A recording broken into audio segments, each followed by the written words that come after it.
2, 3. Hello, all you listeners out there in Swingland. Today we're going to do a little descriptive or an anecdote, if you would. Um, this is about a man who did a lot of shows on Broadway and pretty much every theater in New York, Cole Porter. And in 1934, one of his best, Anything Goes, was premiered at the Alban Theater on November 21st, 1934. And there were a lot of good songs from that. I Get a Kick Out of You, You're the Top, Anything Goes. And Ethel Merman was the female lead in that. And he wrote the song You're the Top for her. And this was written where listeners at the time knew exactly what he was talking about, but it would be sort of nebulous to today's listeners if you weren't acquainted with what he was referring to at the time. A good point to remember about Cole is, unlike his peers, Irving Berlin and Jerome Kern and George Gershwin, he was not an immigrant and penniless on the streets of New York. Cole was raised in Indiana to a very well-to-do family, and from beginning to end, he didn't have to worry about the next meal as most of America did during the Depression. Anyway, I'm going to go through the verses of You're the Top and explain so that this song would have greater meaning to you when you listen to it. I'm just going to sing the first verse and chorus, and Cole, you're my buddy. Forgive me. I think I'm not going to do it like it's supposed to, but I'll try. At words poetic, I'm so pathetic that I always found it best, instead of getting 'em off my chest, to let 'em rest unexpressed. I hate parading my serenading, as I'll probably miss a bar. But if this little ditty is not so pretty, at least it'll tell you how great you are. You're the top, you're the Colosseum, you're the top, you're the Louvre Museum, you're a melody from a symphony by Strauss. You're a Brendel bonnet, a Shakespeare sonnet, you're a Mickey Mouse. You're the Nile, you're the Tower of Pisa, you're the smile on the Mona Lisa. I'm a worthless check, a total wreck, a flop. But if maybe I'm the bottom, you're the top. For that, a lot of it's pretty self-explanatory to our current listeners. It's worth noting that when he said a melody from a symphony by Strauss, that, of course, is not Johann Strauss, the junior or senior. They never wrote a symphony, either of them, but Richard Strauss, no relation, did. So that's Richard Strauss there. And a Bendel bonnet, that was a fine bonnet made by a rather highfalutin, to use a descriptive, not something that you would pick up at Woolworths. Mickey Mouse, of course, was just around a few years from our good friend Walt.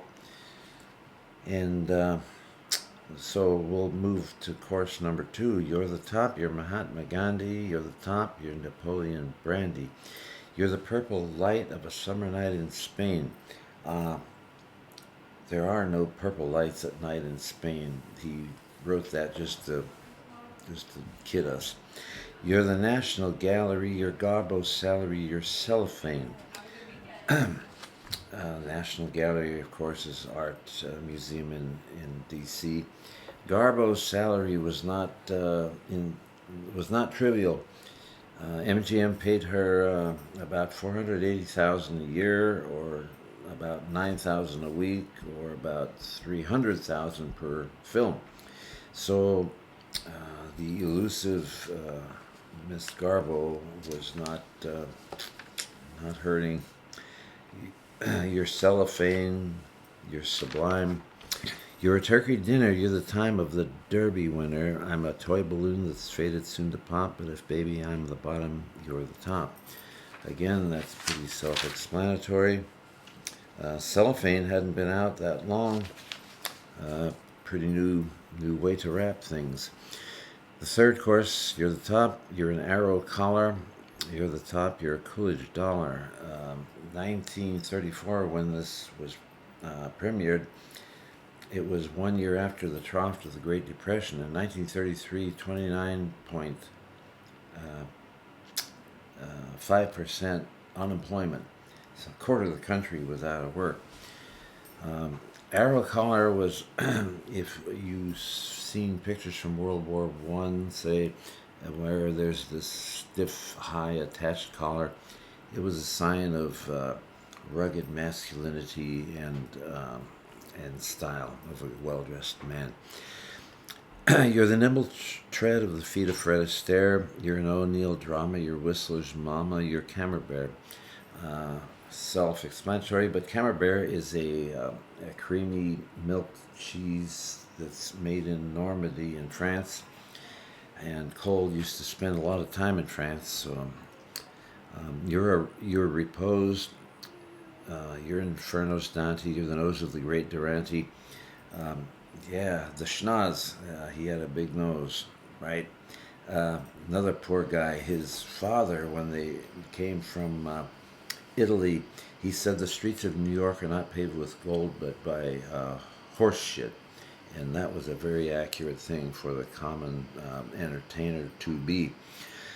I'm just in the way, as the French would say, de trop. That's unwelcome. But if baby I'm the bottom, you're the top. The fourth course, you're the top. You're a Waldorf salad. Of course, the great Waldorf Astoria. That was a fruit and nut and celery salad, pretty much different from what we would go in and expect salad to be served. You're the top, you're a Berlin ballad, you're the baby grand of a lady and a gent, you're an old Dutch master, you're Mrs. Astor, you're Pepsodent. The old Dutch master's cheap, ratty cigar, but he wasn't talking about that. He was talking about Van Gogh, Goyen and Rembrandt, for example. And Mrs. Astor, Mrs. John Jacob Astor, he had a lot of money, and so did she, and she was out and about, a socialite. Pepsodent, great toothpaste, and only out a couple of years at the time. Your romance, you're the steps of Russia. You're the pants on a Roxy Usher. At 7th Avenue and 50th Street in New York City was the Roxy, and it was referred to as the Cathedral of Motion Pictures. And the Roxy ushers were trained like a platoon in the Marines to be very accurate. They were all lean and mean, and they wore incredibly tight pants. And it should be no secret to you folks that my friend Cole was a closeted homosexual by necessity in those days. So Roxy Usher, it doesn't surprise me that he would mention them.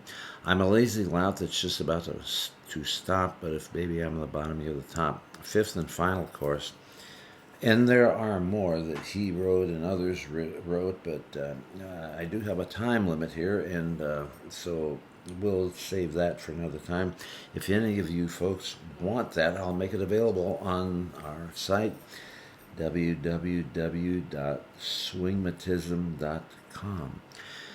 You're the top. You're a Ritz hot toddy.